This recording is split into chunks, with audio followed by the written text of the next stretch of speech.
प्रभु के पवित्र नाम को सारा आदर और महिमा आज इस अनुग्रह दिन में अर्पित करते हैं। आप सभी श्रोताओं को प्रभु यीशु मसीह के नाम से मेरा स्नेह अभिवादन। प्रेरितों की पुस्तक उसका 20वां अध्याय उसके 33 से लेके 35वें वचन। मैंने किसी की चांदी, सोने या कपड़े का लालच नहीं किया। तुम आप ही जानते हो कि इन्हीं हाथों ने मेरी और मेरे साथियों की आवश्यकताएं पूरी की। मैंने तुम्हें सब कुछ करके दिखाया कि इस रीति से परिश्रम करते हुए निर्बलों को संभालना और प्रभु यीशु के वचन स्मरण रखना आवश्यक है, जो उसने आप ही कहा है, लेने से देना धन्य है।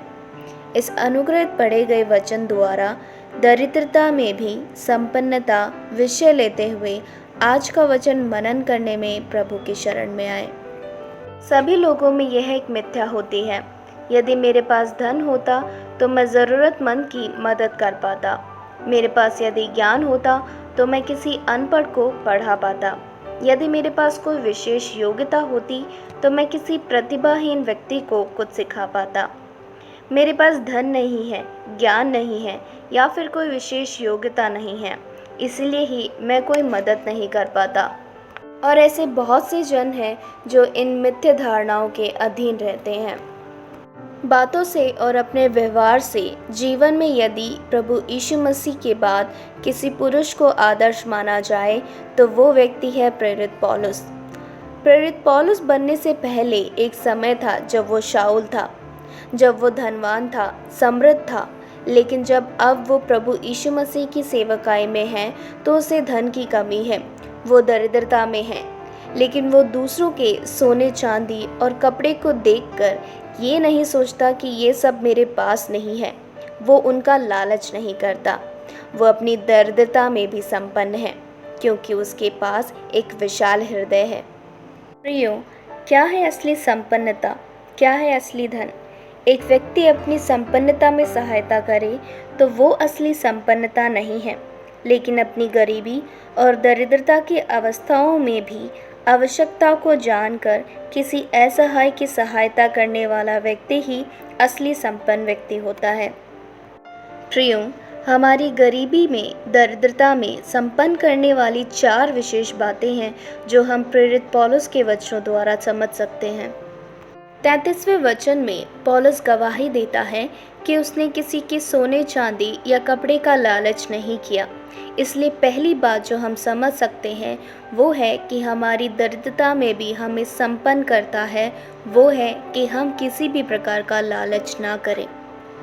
34वें वचन में कहते हैं, तुम आप ही जानते हो कि इन्हीं हाथों ने मेरे और मेरे साथियों की आवश्यकताएं पूरी की है। इस वचन से दूसरी बात जो हम समझ सकते हैं वो यह है कि अपनी दरिद्रता में भी संपन्न होना है तो हमें अपने लिए और अपनों के लिए आवश्यक काम करना होगा, और केवल अपनी दरिद्रता के अनुसार ही नहीं, लेकिन अपने साथियों की आवश्यकताओं को भी समझकर उनके जीवन को भी बड़ा करने का प्रयास करें। साधारण मनुष्य दरिद्रता में भी साथ प्रार्थना करते हैं, संपन्न होने के लिए साथ में काम करते हैं, लेकिन जब एक व्यक्ति अत्यधिक संपन्न हो जाता है तो वो अपने साथियों को भूल जाता है जो दरिद्रता में उसके साथ खड़े थे। लेकिन एक असली संपन्न व्यक्ति जब परमेश्वर उसे संपन्नता में चलाते हैं तो वो अपने साथियों को भी याद रखते हैं। 35वें वचन में 2 प्रकार का विवरण देख सकते हैं। इससे हम तीसरी बात यह समझते हैं कि अपने आप को योग्यताहीन जानने वाला ही एक संपन्न व्यक्ति है। इसलिए हमें परिश्रम करते हुए निर्बलों को संभालना है। और चौथी बात जो हम समझ सकते हैं वो है लेने से ज़्यादा देना है। प्रभु के इस वचन को हर दिन याद रखें और उसका अनुसरण करें, और ऐसा करने वाला ही एक असली संपन्न व्यक्ति है। प्रियो, इसलिए इस अनुग्रहित वचनों से इस दिन में लालची ना बने। यदि मैं संपन्न होता तो मैं ऐसा करता, संपन्न होता तो मैं वैसा करता, ऐसा ना सोचें, बल्कि जिन भी अवस्थाओं में हो सहायता करें। अपनी दरिद्रता की अवस्थाओं में हो, लेकिन प्रभु की दृष्टि में हम असली संपन्नता में जीने पाए।